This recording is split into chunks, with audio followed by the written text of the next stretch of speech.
په خیرونه بې ادبي معاف. یوه پیړه ښځه ډاکټر له تللې وه، نو ډاکټر صاحب ورته د دوايانو ترڅنګ د دې خبرې کلک تاکید وکړو چې روزانه به په هر صورت 15 کیلومتره واک کې، او ما میاشت یوه نیمه بعد به ما خبر کې. 2 میاشتې وروسته ښځې ډاکټر ته کال وکړو چې وزن خو مې 35 کیلو کم شو. ډاکټر وی زنده آباد.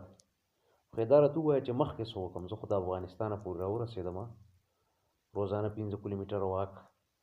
نو که دې خوښه وي تاجکستان طرف ته وځم که نه واپس راشم، ځکه چې وزن مې ایډیالي کم شو د روزانه 15 کیلومتره واک سره، او مسلسل مې دغه واک وکړو. نو ستا نه مشوره اخلم. داسې ساقدار پورې رایاده شوه، $275 ته ورسېده. که نه نورم ډار آئے گا